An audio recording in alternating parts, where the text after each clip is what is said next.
Assalamualaikum warahmatullahi wabarakatuh. Sebelumnya perkenalkan, saya Afaf Iban Baharit dengan NIM 2019 04100269 dari Manajemen Teh. Di sini saya akan menjelaskan tugas komunikasi bisnis tentang good news, bad news, dan persuasive message.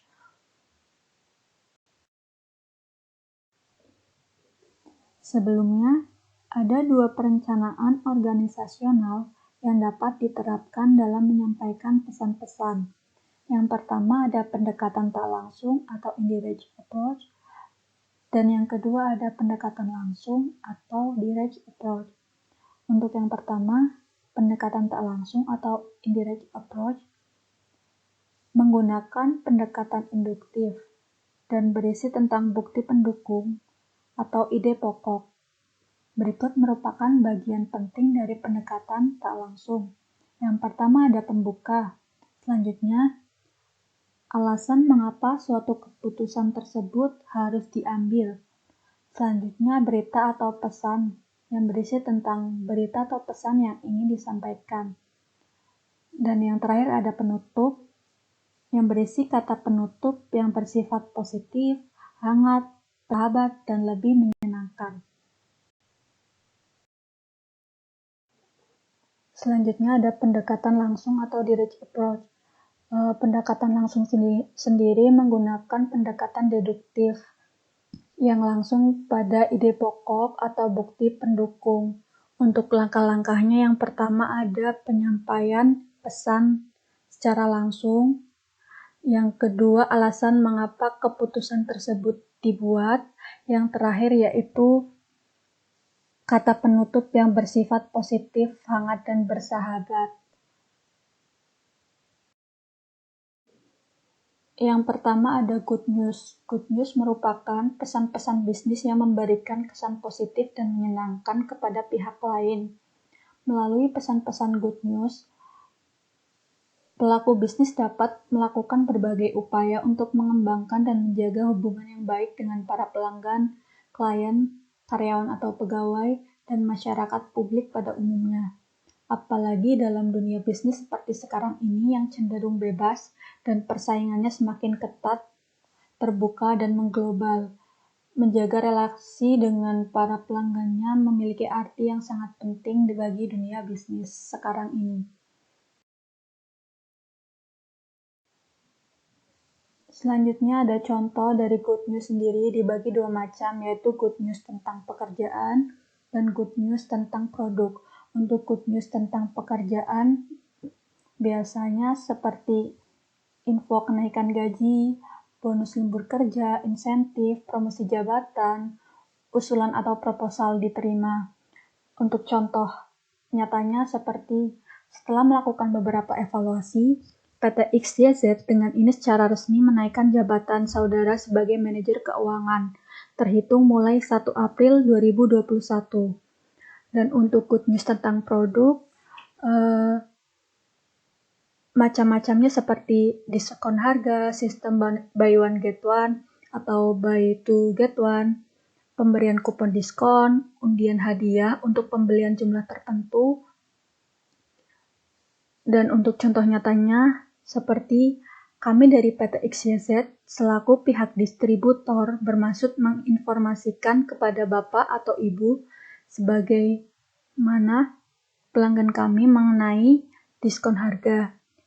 Diskon kita tetapkan sesuai dengan form diskon yang telah diinfokan oleh tim sales kami.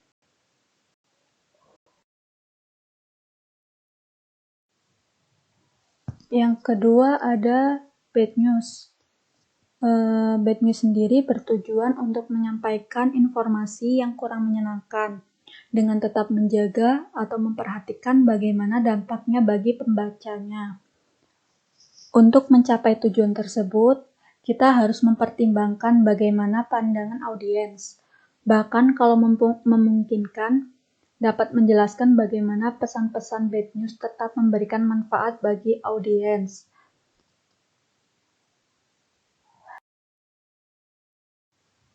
Berikut contoh dari bad news. Sebenarnya bad news sendiri memiliki banyak sekali macam. Dan berikut ini merupakan beberapa di antaranya. Yang pertama ada bad news tentang produk, yang dapat berupa kenaikan harga produk, penarikan kembali produk, kadaluarsa produk, produk rusak atau cacat, dan lain sebagainya. Selanjutnya ada penolakan kerjasama. Dalam dunia bisnis, menjalin kerjasama dengan pelaku bisnis lain merupakan hal yang seharusnya dilakukan untuk lebih memperkuat jaringan pemasaran suatu perusahaan. Namun, dalam praktiknya, bisa saja terjadi suatu penolakan kerjasama, bila mana bentuk kerjasamanya merugikan di lain pihak. Selanjutnya ada penolakan undangan. Bila harus mengatakan tidak atas suatu undangan teman bisnis, kita dapat menggunakan pendekatan langsung dan pendekatan tak langsung. Penggunaan kedua pendekatan tersebut dapat bergantung pada seberapa dekat hubungan kita dengan pihak tersebut. Selanjutnya ada mengganti produk. Seorang pelanggan dapat saja meminta produk yang baru saja habis terjual atau produk yang sudah tidak diproduksi lagi. Apabila yakin bahwa pelanggan dapat menyetujui produk pengganti, kita dapat mengirim produk pengganti tersebut kepada pelanggan. Selanjutnya ada contoh nyata dari bad news sendiri, ini tentang kenaikan harga produk. Sehubungan dengan meningkatnya bahan baku yang berimbas pada meningkatnya biaya operasional perusahaan kami, maka melalui surat ini kami memberitahukan kepada seluruh customer PT XYZ bahwa seluruh produk kami akan mengalami kenaikan harga sebesar 7 sampai dengan 10%.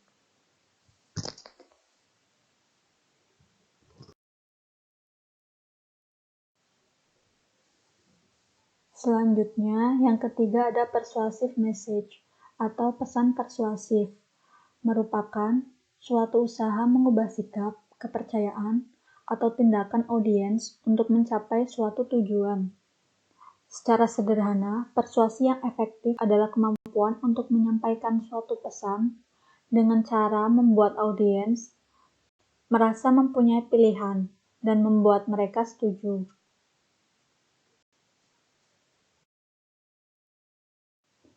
Ada beberapa kunci dalam menyampaikan pesan secara persuasif. Biasanya, pesan tersebut berupa pengaduan, permintaan, atau penyesuaian yang baik secara persuasif.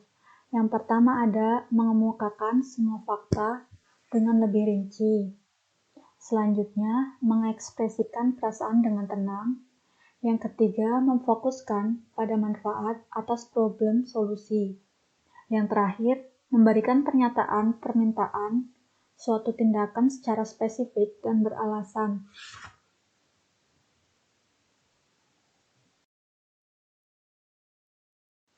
Berikut merupakan contoh dari pesan persuasif. Berdasarkan informasi yang kami peroleh, bahwa PT XYZ adalah perusahaan yang memproduksi gaun dan kebaya. Kami dari PT ABC yang bergerak dalam bidang garment ingin menawarkan kepada PT XYZ kain dan bordir hasil produksi kami. Perusahaan kami menggunakan teknologi terbarukan dalam proses produksi dan menggunakan kerajinan tangan dari karyawan kami sendiri, sehingga produk kami memiliki kualitas tinggi dengan harga yang lebih murah. Demikian penawaran yang kami ajukan, semoga kerjasama dapat terjalin dengan baik. Sekian yang dapat saya sampaikan, kurang lebihnya mohon maaf. Wabillahi taufiq wal hidayah. Wassalamualaikum warahmatullahi wabarakatuh.